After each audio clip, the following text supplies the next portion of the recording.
nation, under God, indivisible, with liberty and justice for all. Roll call. Ms. Barry? Here. Ms. Graves? Here. Mr. Hamilton? Here. Ms. Mitchell? Here. Ms. Morgan? Mr. Peters? Here. Mr. Thurber? Here. I have a motion to consider the approval of the agenda with the addenda. Motion, Mrs. Mitchell, second Mr. Thurber, all in favor? Aye. Okay. We have some recognition, wait, we gotta approve the minutes, I'm sorry, I'm skipping over. Trying to get people out of here. Approval of the minutes of February 8th in our regular meeting, and then, I don't think there are any corrections or anything else. Motion, Mrs. Mitchell. Second, Mr. Peters, all in favor? Aye. We have some recognitions. Recognize the Model UN students and their coordinator and co-advisors who took part in the 69th session of the Harvard Model United Nations, representing both Luxembourg and Liechtenstein. It's been a long time since I was there. Each student was required to research their country, prepare a position paper, and engage in discussions and debate with their fellow committee members from around the nation and the world. Their hard work and dedication helped make this an especially rewarding conference. So thank you all very much. Say some Do words. we just stay from here? Stand up. Yeah, Yeah. I'll turn it over to Quincy. I just want to come here and express how grateful I am to have been able to go to Harvard Model United Nations.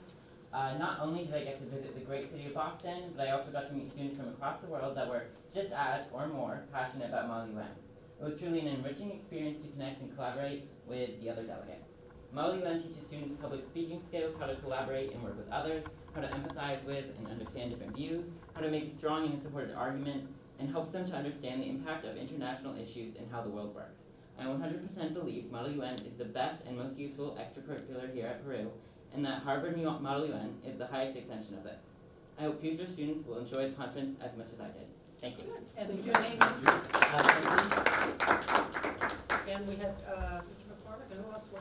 Yep, so Quincy Luck and Catherine Bowman are here.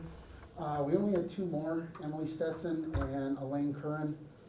As you might imagine, because of this year, it was, from what I understand, attendance at Harvard was about cut in half, just because there was a lot of COVID tests to take. Some people couldn't end up going from different schools. But I couldn't agree more with what Quincy just said, and I could never have said it as well. But we also want to thank the board for helping us to get there. As you might imagine, a trip to Boston with hotel rates the way they are, it would be next to impossible for us to do this. So thank you for your continued support. I'd like to thank Mr. Barry, who is always, I expect him when I start walking into his office to just slide behind his desk and try to hide. But he has been a true champion of Harvard and of North Country Model UN. So thank you to the board. Thank you, Mr. Barry. We truly appreciate it. Thank you all for taking the time and the training and the dedication. It's amazing. I've only seen pieces of the local one, so never the Boston one, but I did watch the local one many years ago at NCCS. Yeah. So thank you, and thank you for continuing to pursue that, even though the small numbers and so on. And acknowledge the Drama Club and their directors, choreographer, and stage managers for their recent performance of Bright Star, which was held on March 10th through the 12th. Fantastic job. Thank you very much. It was wonderful. It's one of the best I've seen. I guess maybe we were just elated to be there with no mask and everything else on and watching this, and you could actually see the expressions of the faces, not just the eyes. So it was fantastic. They were the bright stars. Very amazing. Mr. Urban, thank you. I don't think you have any of the I students here don't. tonight. No, they better be sleeping. I'm sure they're worn out. And I don't think, did we have anybody signing up for public comment? And I didn't have anything on the Peru comments. So we're good on that. Superintendent's report. So some of the topics that we had to talk to you tonight about, one is the fitness center. It was a conversation that we had at a previous board meeting. I wanted to kind of figure out where we were with that. The fitness center is, in an earlier board meeting, we discussed that with COVID, and also where we were in the construction project. It was one of those things to determine, was it time to open it or not? And I think as a leadership team, we've looked at the space and think it needs some more attention. And so last week during our budget proposals, we actually did put in a proposal for some more equipment and things like that for the space. And that will be, our goal will be to actually have this up and running as the next school year starts and have it for our community. One of the areas that I'd really like to discuss and have part of a conversation too as we move forward will be how much of the school do we want to open for that? I think that originally when the project was built, it might have been, I think looking at drawings and things like that are maybe a little bit different than what actually ended up being the space. And so it's a little bit smaller than I think some people thought it was going to be. And then there's also access concerns that I have in regards to our bathrooms are actually located outside. That's was done for a purpose, obviously for events that happen outside, football games, or soccer games, those types of things, track meets. So our bathrooms are on the outside. So if we only use that particular space and opened that new space up to the community, we would have question of where would people use the restroom? Would they have to go outside back to use the restroom? It just wouldn't necessarily make sense, especially this time of year when they would be tracking in more into the room. So some of the questions that I think we have to all really think about are going to be, would we open that space and open the weight room up? Would it be one of those things where, because that if we did that, then you'd have the hallway that leads down to the middle school gym where the restrooms would be. Also, is it the thought that we would open it up and have a circle that you could actually, a walking circle that you could go around the auditorium or the gym spaces, or those something we would want to consider. I think that there's definitely some really good possibilities for that. And kind of dovetails into our last meeting, and I'm kind of answering a question that was brought up at the budget meeting, was when we were talking about mats and we were talking about the replacement of our wrestling mat. The question was brought up, and I appreciate the question, was are we looking at just replacing it because it had the spear on it, or are there reasons we need to replace it? And I thought I knew the answer, and I confirmed it tonight. I actually went and had a conversation with our coaches that are down there, and there's real reason to get another one similar to the mat that's upstairs. It's interesting because the mat that's in the new space has the spears on either side, but also there's sections of that mat that we could have used. We only had a few more inches, but we didn't. So I think that one of the most important things, which also goes into our conversation we had earlier in regards to the project and the lifts that we have in our gym, one of the things that would be really helpful is this new mat because of its weight. It's not as heavy as the old mats, and it would definitely, the older mats are wearing out, and so this would be an important replacement. So that kind of goes along with that room. And the other thing I wanted to talk to everyone about, it's not on here, and I'm going to bring it in real quick, is the last a recent board meeting we discussed the changes of our buses. So earlier in March, when we got back from break, our families were able to change the process of what bus their children could ride. It was definitely a concern, and it was a hardship that we had on our families by saying you could only get picked up and dropped off at the same location. So fortunately, we opened that up, and that we were able to, with a few tweaks we can still do to it, but we actually have it so it's an electronic version, so a parent can go on to Parent Square, send in a request that way, it goes to all buildings, or to the appropriate building and to the bus garage. Two things we're gonna fix for that, but that's another story. But interestingly enough, I thought for sure when we opened it up, because we'd heard so much, right, that it was a concern. We've only had 50 changes. Wow. Normally on a daily basis, normally on a school year, we're dealing with 300 to 500 changes. So I think that That's good. that's a great thing, and there's still the opportunities for people to do that, and commend all the office staff and transportation and their flexibility, because, you know, our best laid plans in regards to an electronic version, there's always a hiccup in it, and they've been super supportive to families who call and say, look, I'm struggling with the app, or, oh, I'm struggling, I don't have Wi-Fi. They just make the phone call, and we still work through it that way too. So just as a heads up on that. And where else was I? Sorry. Oh yeah, the capital project, so we're getting close. We're getting close to the end of the capital project, which is a good news. And so we're in that final stages, and our hope is that we can have some more conversations with not only the architect, but also our multiple different groups in regards to ending our project, and that'll be coming up in one of our next meetings.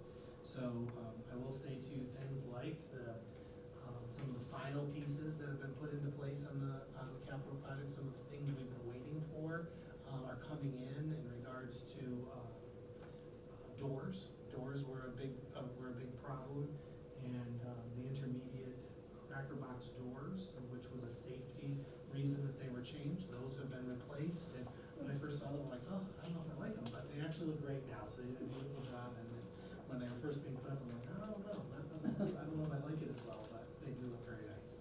So our hope, and Randy, maybe you can help me out on this one. What are we thinking that our goal for the actual close of everything is?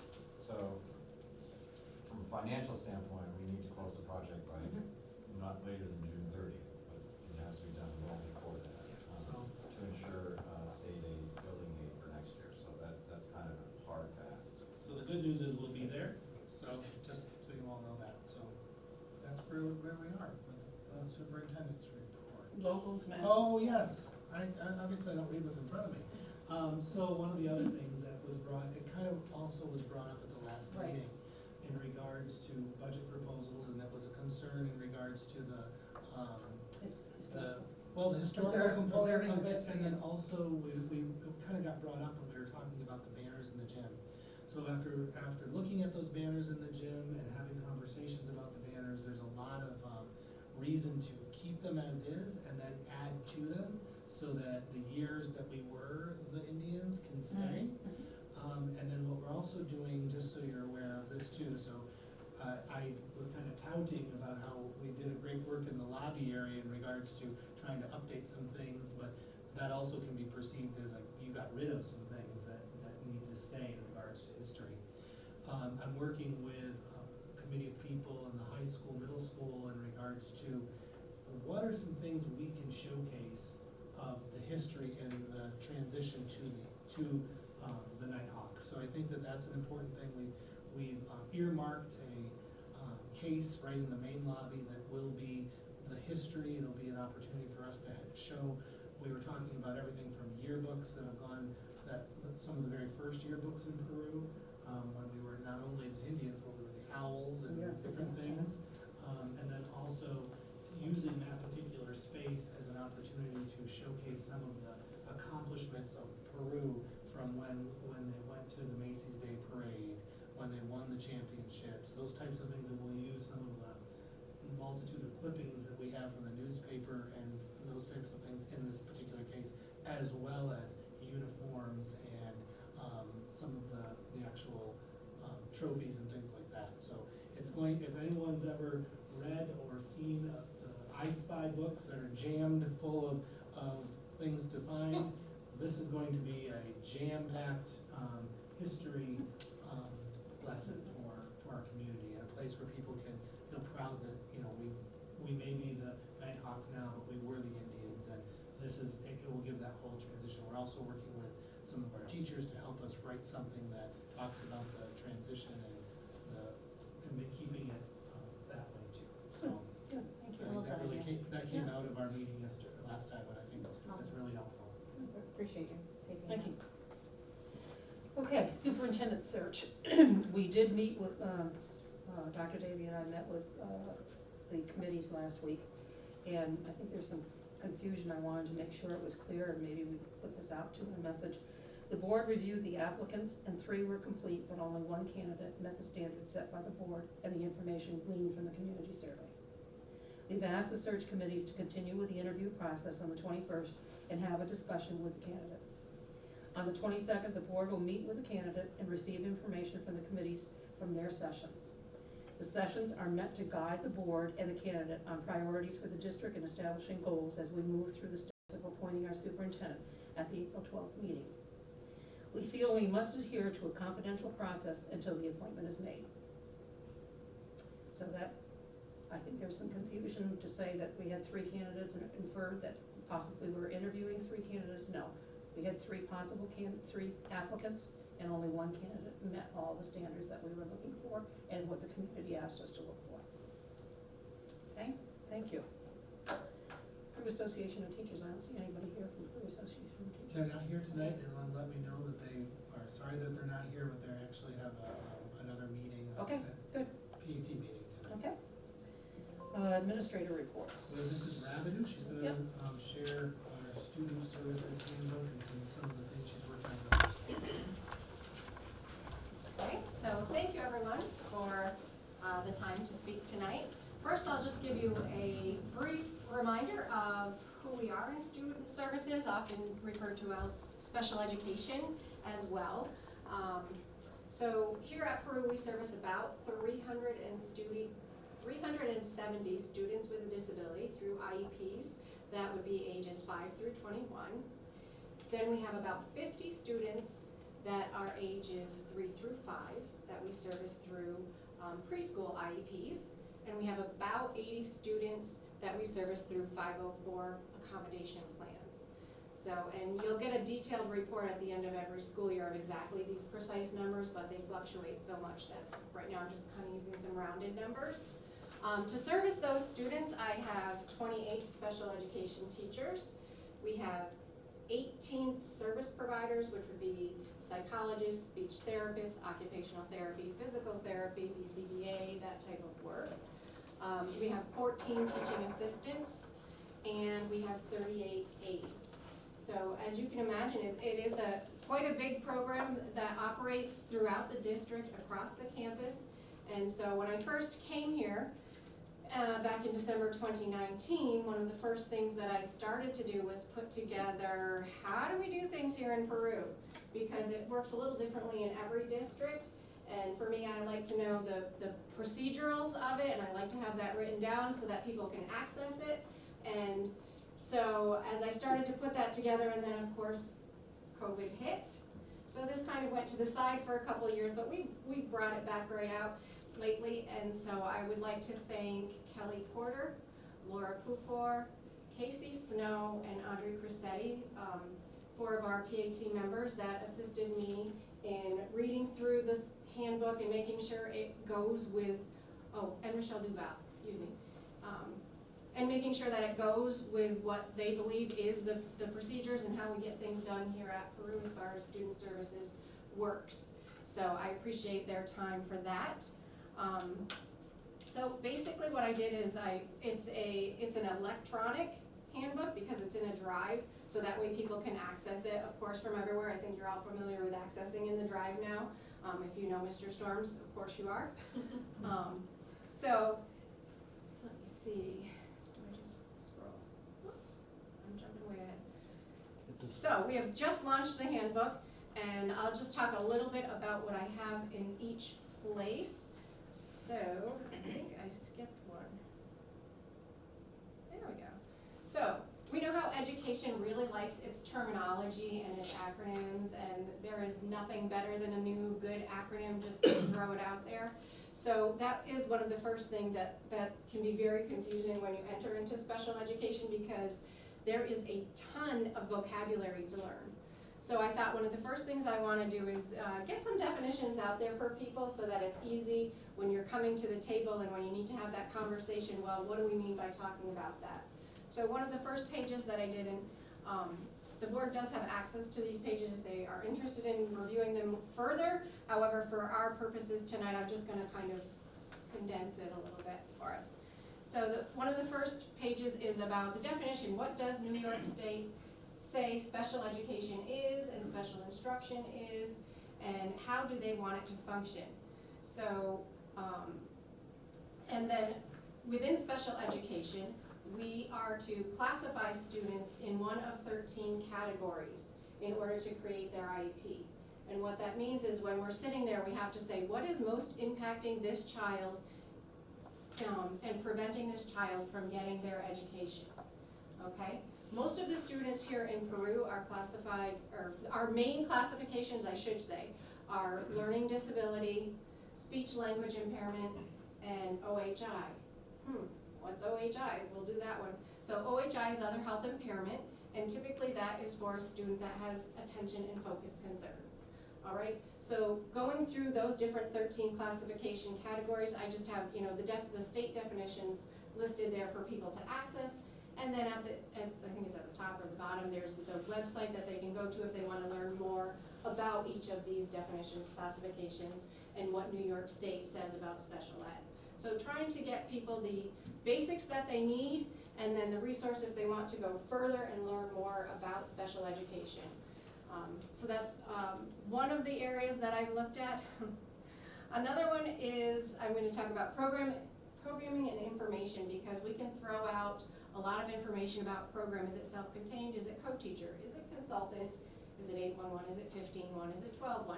I mean, we offer the full continuum, which means all of the programs that the state requires us to offer. And so the one I'm just going to talk about for a second is we can place a child in a 12-1-3-1, we can place a child in a 12-1-1, or I can place a child in a 12-1.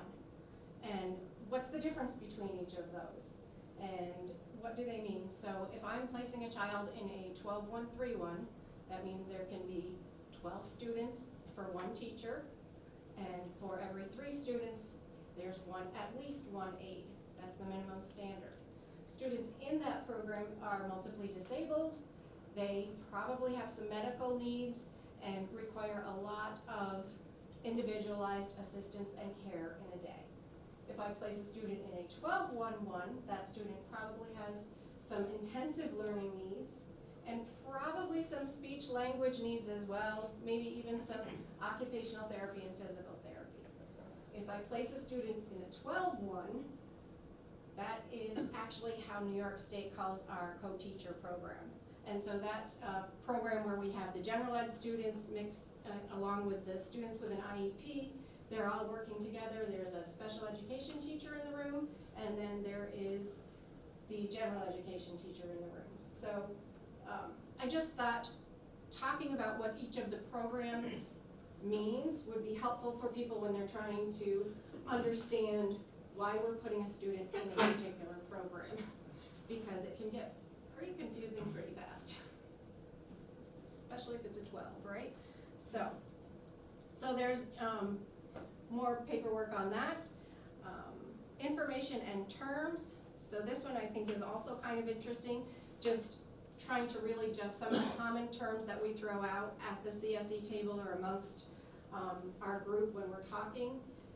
Just so people that are new or stepping into it can look up and say, what do they mean when they're saying that? And the example I'm going to give you for this one is, you know, what is the difference between an accommodation and a modification, okay? So, because those two terms at the special ed table are not necessarily going to be used interchangeably. Sometimes maybe out in the world we can do that, but not here at the table. So if you are giving someone an accommodation, that means that you are giving them a different way to access learning, okay? For example, you might be using some visual supports, you might be allowing them to do a PowerPoint instead of write a report, but they're learning at the same level, but they have a different way to do it, okay? But then if I am modifying something for a student, I'm actually taking the level of learning and lowering it a little bit. So perhaps if the general number of vocabulary words you have for that week is 15, maybe this student is only going to get 10. So you're actually kind of lowering the learning level for that student so they are still able to access most of the curriculum, just at a lower level, okay? So just wanting to make sure that people understand what they're saying when they're using these terms and what we're saying at the table when we're writing these terms into IEPs, okay? So lots of different terminology for us to use and enjoy. So 3 different pages worth. All right. And then the second area that I kind of addressed in this digital handbook is like program procedure. More specifically, this is more about how we get things done here at Peru. So for example, if you have an IEP, you have what's called a case manager, which is a special education teacher that is in charge of the implementation of your program. And so what does a case manager do? What's their responsibility? And it kind of defines what we expect for them to be doing here at Peru. It does vary a little bit from district to district, but it is fairly similar. You're going to make sure the IEP is implemented. You're going to write the IEP in the spring. You're going to be responsible for testing. You're going to be responsible for communicating with parents and families. So just so that the teachers know what is the expectation for them. Because we also seem to be hiring lots of new teachers as well. So this will assist them in knowing what we're wanting them to do. Preparing for CSE meetings. So CSE meetings are legal meetings, and there are lots of rules around them. We have to give a certain amount of notice to parents when we're going to have them. There are certain people that are required, mandated members of the CSE, and there's rules about who can be invited and how they get invited, and just lots of different things. And I know oftentimes when people come to a CSE, they're like, I'm not sure what I'm supposed to say, what am I supposed to be prepared with, what do I have to share? So in this document I've delineated, so if you're a classroom teacher, what you should be bringing, you know, like maybe your grade book and how the child is doing within the general program of your class, and you know, different little bullets like that. Or if you're the speech language pathologist, this is what you should have on hand to talk about. Or if you're the school psychologist or the building principal or a parent representative, just so that way everybody can feel a little less anxiety about having to come to a CSE meeting and then talk about things. So, so that's another area that I've addressed in here. Another one is aid information. So our aides, I want to give kudos to our aides who are some of the hardest working people here, and they do some of the toughest jobs. So they are working typically 1-to-1 with a student all day, or maybe 2-to-1 with a student, and you know, trying to make sure that that student is able to learn, complete their work, access the curriculum. And so I wanted to create a document for them to use to know the basics. First is what you'll find if you open the document, which is just like your hours.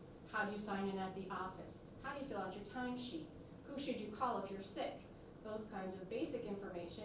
And then into the next step where, okay, what am I expected to do in the classroom with my student? What are jobs a teacher might ask me to do if I don't have to be right with my student at that point that are appropriate?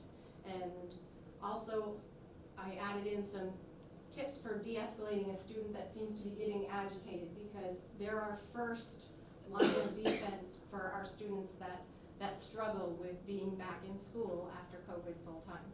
So just wanting to find making sure that I'm supporting the different people that work here as best as I can, so they have an idea of the expectations of how we want our school to run.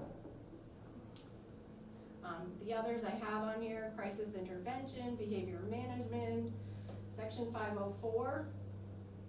Oftentimes people will ask what's the difference between a 504 and an IEP, and how do I know which one I should have? So it's not that different from the modifications and accommodations explanation, actually.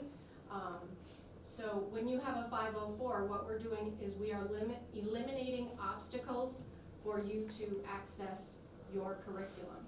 So you think of the same idea and rationale of someone that's disabled that has a wheelchair, and you are putting a ramp there so that way they can still access your building and not have to worry about stairs in the building. We're just eliminating obstacles for them to access the learning curriculum.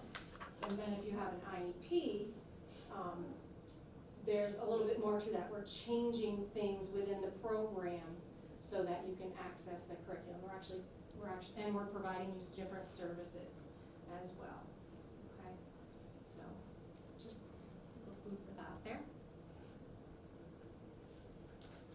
This one's short, so, we're starting, I wanna build another area where we have resources and forms that people might need to use. So for right now, I've not gotten too far, I've just gotten the student aid justification, so, oops. If you want a student that you have on your caseload to have an aid for the next school year, there is a form that you should be filling out through the state. So we have documentation about what is the aid to do, why do you need the aid, how intensive is the need for the aid, and then how are we going to wean the aid off the child. So there's a plan for the aid, and that's just required by the state that teachers do, and so I want them to have access easy to the form. So each year when I'm saying, do you have your aid justification form, they're like, oh yes. We're not having to have them call Nina, several times a day and email those out so people have them. So I wanna get a nice area here where all of those forms will be. So we're starting right here.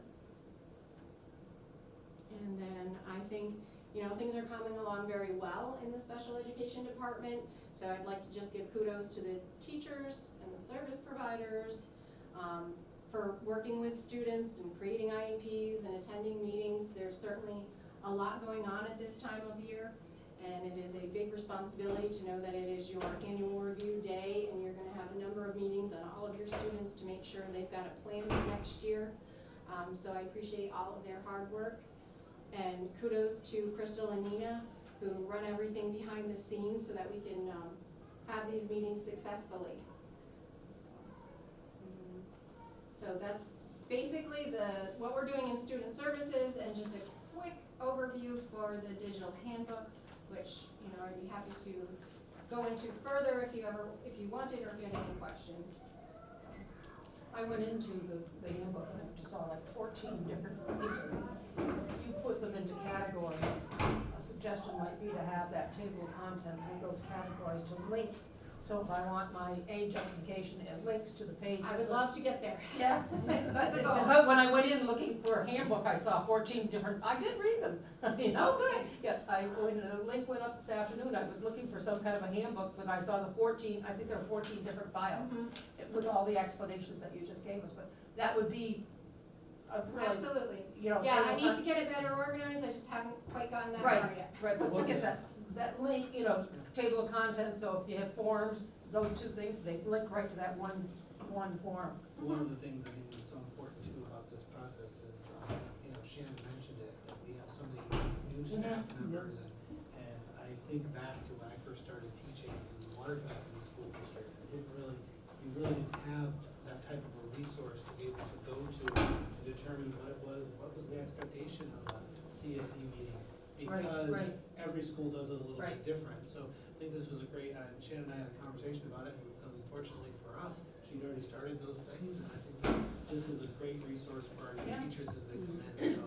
And it would make it easy just to go to those links and so on. Yeah. When I started teaching, we had a bound book, those were, you had to read that and do it, But that would be so, they go into that file, open up that content, I want a form, click, and it comes up. But it was a start, as I saw today, it was a start, and I thought, good. Good information. Yes, it Thank you was. so much. And just because I had a little bit of background and it was easy for me to catch, but it would be, for a new teacher, overwhelming, I think, without some kind of links. It actually helped me, I have to say. I had a chance to very quickly glance at it, Yep. how's that work going? And I think I've had this conversation with you where there's so many acronyms like you Yep. brought up. And just for me not being in a special education background, I find it enlightening, and I like it when things are made a little more simple.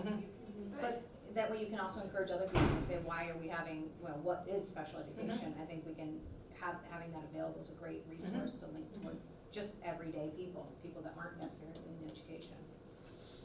Good, So thank I you. appreciate it. Thank you. Thanks, Shannon. Okay. 13, consent agenda, the reports and communications. Do you have any discussion? Okay, a motion for A through H. Motion. Motion, Mrs. Mitchell, So, second, Mr. Thurber, all in favor? Aye. Motion carried. Consent agenda, new business, A through D. Do we have any discussion? I have a question on the resolution. Okay. Under section 5, is that supposed to say May 17th of 2016? No, it isn't. going back. But, yeah. I was like, We want you that know, to say it's 2000. legalese, and I read it 3 times to make That's sure. good, good that you picked that up. Should say 22. 2022. Well, it's interesting, because we use a May 17th on the top, so it's just interesting it's still May 17th, I just thought that's interesting. Well, and That's it's May, probably- yeah, and below it said May 17th. Okay. Right, Yep. I just wanted to make sure that was. Okay, so, any other discussion? We have a motion for 14A through D. Motion, Mrs. Graves, second. Second. Mr. Peters, all in favor? Aye. And 15, consent agenda personnel with the addenda, which is an addition and a revision. Any discussion? Motion for A through E. Motion. Motion, Mr. Thurber, second, Mrs. Mitchell, all in favor? Aye. Motion carried. And 16, old unfinished business, the calendar. I think we're good on, Other than any questions on that? just the high school graduation date, so Oh. it says Saturday? Friday. Okay, it's listed as Saturday, Is it? yes. Is it Oh, I really? thought, I'm I pretty, thought- unless I read it wrong. no, page two. 6/23, last day of school, 6/23 graduation is what I have. Does it say on the, okay, so maybe. And 6/23 is June, is a Friday, I have. Okay, good, if, I read the other one, the one that No, was I back in Or Google is it Drive. on the back, or? It's on this, Okay, that's fine, as long as it's Right on there. that, Okay, then we're good. says Friday night. I'll double check it again. Well, I- I've made everyone Rain double check it, Saturday's triple rain check day. it. Yeah, Saturday's the rain date, I just Okay. wanna make sure. I looked at the one that was linked in Google Drive that was last access, so maybe there's two. Right here, it says this is the one I printed off from today, Okay. and it has I checked it, 6/23. Yeah, okay, cause I thought it Okay. said 6/24 still, so I must have little one. No, there, last graduation. I did print Thank it you when it for, came, thank you for noticing that, though. There is an error. We're gonna find it eventually. because I did We print got it, time to and fix it. Because I did print it and compare it to, the last one before, so. We had to make the change in the beginning of the calendar, and I gave it Right. out to everyone, like, make sure you look at it one more time if there's any mistakes. Well, in my defense, there's a bunch of them if you go to Google Drive and you click on calendar. Oh, okay. Oh, I only went to the Yeah. agenda and clicked on calendar, that's, I'll start closing those other ones Yeah. out, so you can't. no, I went to agenda and looked at calendar, and that's where it was. Well, I was looking at my phone and it was like, Okay, Perfect. any other my discussion? bad, I apologize. Okay, motion to approve the calendar? Motion. Motion, Mr. Thurber, second, Mrs. Mitchell, all in favor? Aye. Okay. And we don't have anybody with public, thank you all for coming tonight, Yay. being our audience. We're back to our audience. Yay. Thank you, and we have a motion to adjourn. Motion. Motion, Mr. Thurber, second, Mr. Peters, all in favor? Aye. Okay, thank you.